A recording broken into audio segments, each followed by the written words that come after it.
Are you losing your drive or your motivation? And I'm going to use strength training or working out or nutrition as my vehicle to talk about it because that's what I'm qualified to. But I think this applies to broader circles as well. Starting is not the hardest bit ever. Because one day suddenly something clicks in your head, or you get a metaphorical slap to the face and you're like, I'm done with this. This is not who I am. I cannot let myself be here. And you start, which is great. It's a few weeks in or a few months in when results slow down or life starts getting in the way. It's always been in the way, but somehow you manage to make this a priority. But then it starts creeping in.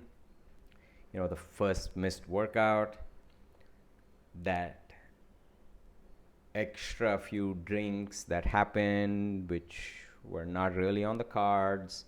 And then it's a slippery slope. And then you find that you're hitting snooze a lot more. And it's just a vicious cycle, and suddenly you're like, I just don't feel like it. It sucks. Now, why does this happen? Many reasons. I'm going to address two. Okay? Let me just get my notes here. One is instant gratification.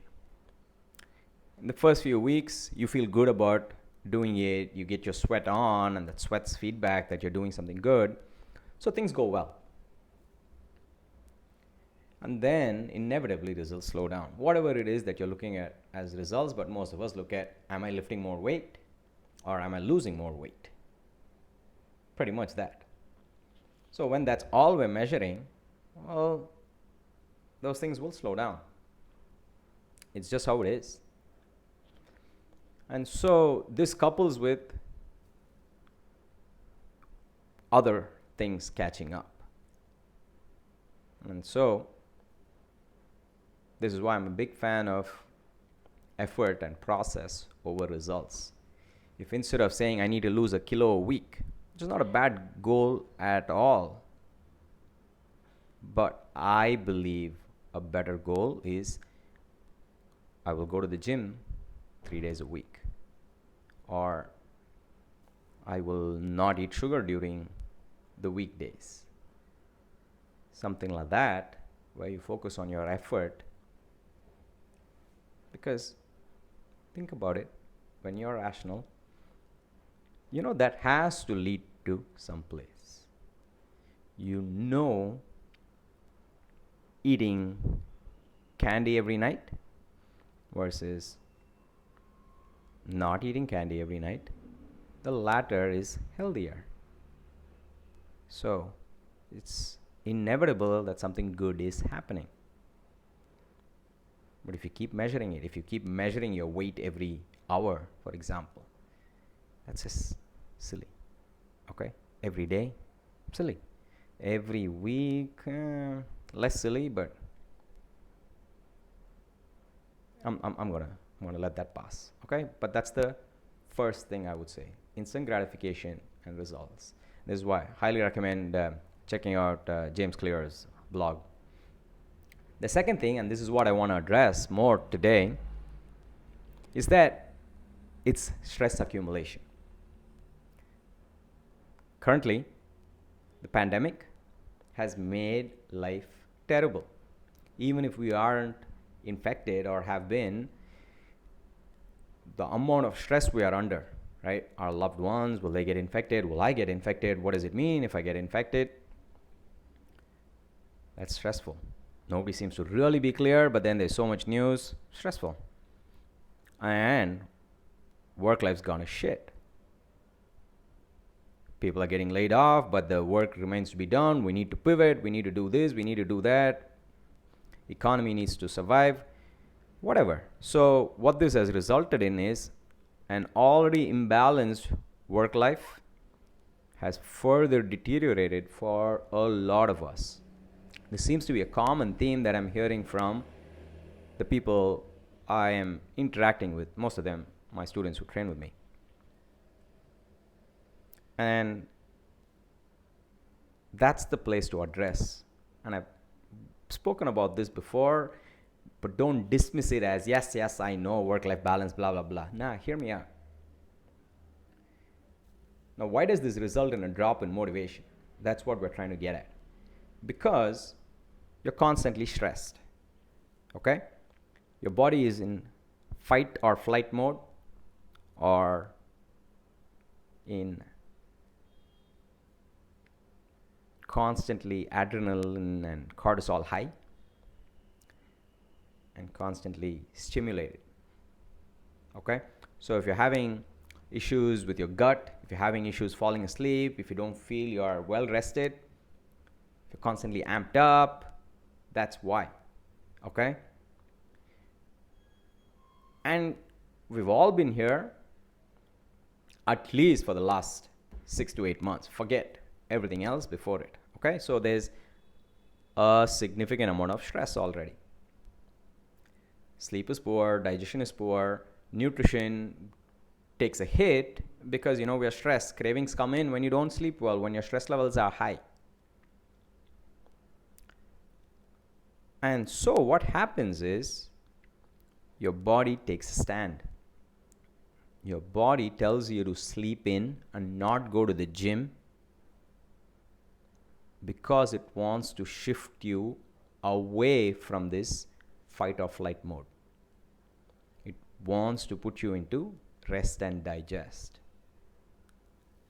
The technical terms, sympathetic versus parasympathetic, but So, to get you in there, it tells you, hey, I'm feeling lazy.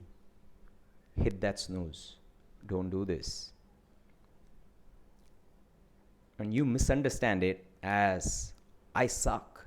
No. The point is not to break your head against this. You have to solve the root of the problem, which for 99% of us today is work-life balance. If you are working silly hours, if you are taking calls at stupid times that are not part of your day, if you're in meetings and you don't get work done, if you're constantly answering emails or on Slack or on WhatsApp, and your break is Instagram and Facebook and all of it, where are you getting the time to de-stress? Where are you getting the time to zone in and do some interesting, deep work? You're not. It feels like you're constantly working, but you also don't feel like you had a successful, productive day.